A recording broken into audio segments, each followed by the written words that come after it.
ان الانسان لفی خسر کہ انسان خسارے میں ہے، نقصان میں ہے۔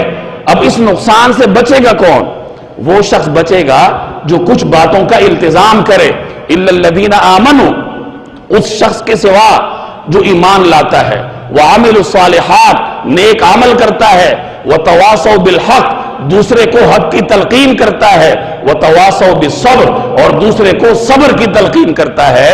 ایمان، عمل صالح، حق کی تلقین، صبر کی تلقین، یہ چار وہ مدارج ہیں یا یہ چار وہ مراحل ہیں کہ ان کو اپنا کر آپ نقصان سے بچ سکتے ہیں، خود بھی بچ سکتے ہیں، اولاد کو بھی بچا سکتے ہیں۔ خسارے سے بچ کر آپ کامیابی کے راستے پہ چڑھ سکتے ہیں۔ پہلے نمبر پر ایمان ہے۔ ایمان، میں اور آپ مومن ہیں، لیکن قرآن کریم ہم جیسوں کے بارے میں کہتا ہے قالت الاعراب آمنا، کہ یہ جو اعرابی کہتے ہیں کہ ہم مومن ہیں، قل، آپ ان کو کہہ دیجئے لم تؤمنو، تم مومن نہیں ہو، تم اہل ایمان نہیں ہو۔ کیوں؟ ولما يدخل الایمان فی قلوبکم، کیونکہ ایمان تمہارے دلوں میں داخل نہیں ہوا، تمہارا یقین نہیں بنا، لہذا تم مومن نہیں ہو۔ تم اپنے آپ کو مومن مت کہو۔ کیا کہو اپنے آپ کو؟ ولیکن قولوا اسلمنا، اپنے آپ کو مسلمان کہو۔ اسلام کا تعلق ظاہر سے ہے کہ میں آپ کے سامنے نماز پڑھتا ہوں، داڑھی ہے اور مسلمانوں کا لباس پہنا ہے، اس کا تعلق اسلام سے ہے۔ ایمان کا تعلق اندر سے ہے کہ میرا یقین بنا ہو اللہ تبارک و تعالیٰ پہ کہ نفع دینا ہے اسی نے دینا ہے، نقصان دینا ہے اسی نے دینا ہے۔ جب کسی آدمی کا یقین بن جاتا ہے پھر وہ اپنے آپ کو مومن کہہ سکتا ہے۔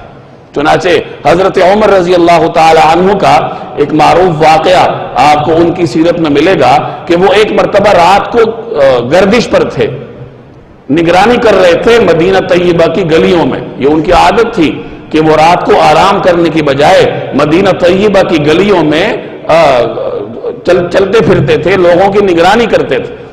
اب اسی طریقے سے وہ ایک مرتبہ مدینہ طیبہ کی گلیوں میں چکر لگا رہے تھے تو صبح ہونے کو تھی، ایک گھر سے ان کو ایک بوڑھی عورت کی آواز آئی جو کہیں دودھ بیچتی تھی۔ اس نے اپنی بیٹی سے کہا کہ صبح ہونے والی ہے، دودھ میں جلدی جلدی پانی ملا لو، جس طرح میں اور آپ کرتے ہیں کہ خالص چیز میں ملاوٹ کر لو تاکہ 2 ٹکے زیادہ حاصل ہوں۔ تو اس نے کہا بیٹی کو کہ صبح ہونے والی ہے، جلدی جلدی دودھ میں پانی ملا لو۔ تو بیٹی نے جواب دیا کہ نہیں، میں نہیں ملاؤں گی، کیونکہ امیر المومنین عمر بن خطاب نے منع کیا ہے۔ تو اس بوڑھی عورت نے کہا کہ عمر کون سا یہاں دیکھ رہا ہے؟ ہم گھر میں ہیں، عمر اپنے دارالخلافہ میں ہوگا، وہ کون سا ہمیں دیکھ رہا ہے؟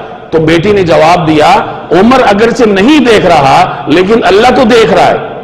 حضرت عمر رضی اللہ تعالی عنہ نے ان کا یہ مکالمہ سن کر اپنے خادم سے فرمایا کہ اس گھر کے دروازے پر نشان لگاؤ۔ چنانچہ صبح جب ہوئی تو حضرت عمر رضی اللہ تعالی عنہ نے اس ایماندار لڑکی کو اپنے بیٹے کے لیے بطور بیوی کے اور امیر المومنین عمر کے لیے بطور بہو کے منتخب کیا۔ اب آپ جانبین سے ان کا انداز دیکھیں، سوچنے کا انداز دیکھیں کہ اس نوجوان لڑکی کو روپیہ پیسے کی فکر نہیں تھی، اس کو اگر فکر تھی تو اس بات کی تھی کہ اللہ مجھے دیکھ رہا ہے، اللہ حاضری اللہ ناظری، کہ اللہ حاضر ناظر ہے، میرے ساتھ ہے، نگہبان ہے، دیکھتا ہے، تو اس کے سامنے میں غلط کام کیسے کروں۔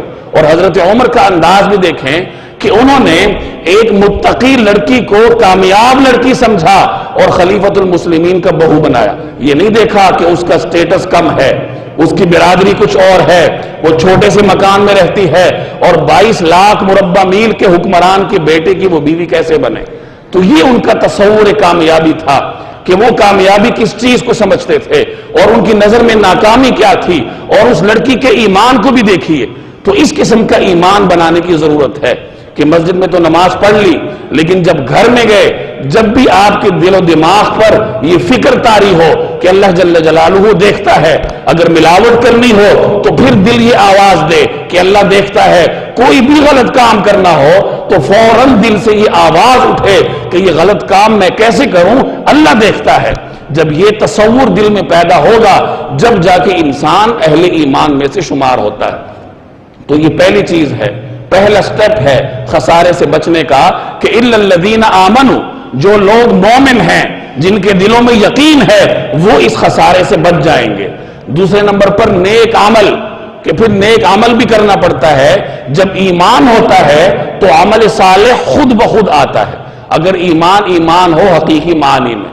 اور تیسرے نمبر پر وَتَوَاصَوْا بِالْحَقِّ، کہ خود تو اچھا عمل کر لیا لیکن اب دوسرے کو بھی عمل کی تلقین کرنی ہے، اب اولاد کو بھی اسی راستے پر لگانا ہے، اب دوست احباب کو، بہن بھائیوں کو، ان کو بھی اسی راستے پر لگانا ہے۔ وَتَوَاصَوْا بِالصَّبْرِ، اور دوسرے کو صبر کی تلقین کرنی ہے، آپس میں ایک دوسرے کو نصیحت کرنی ہے کہ جب دین پہ عمل ہوگا، جب ایمان کے تقاضوں پر عمل ہوگا تو مشکلات آئیں گی، پھر مختلف قسم کی مشکلات ہوں گی، پھر برادری میں ناک بھی کٹے گی، پھر نام بھی نیچا ہوگا، لوگ تہمہ گوئیاں بھی کریں گے، طنز بھی کریں گے، تانے بھی دیں گے، لیکن آپ نے صبر کرنا ہے۔ تو جب یہ چاروں چیزیں کسی مسلمان میں پیدا ہو جائیں کہ وہ ایمان والا ہو، عمل صالح کرے اور دوسرے کو حق کی تلقین کرے اور دوسرے کو صبر کی تلقین کرے، تو پھر وہ انسان اپنے آپ کو بچا سکتا ہے۔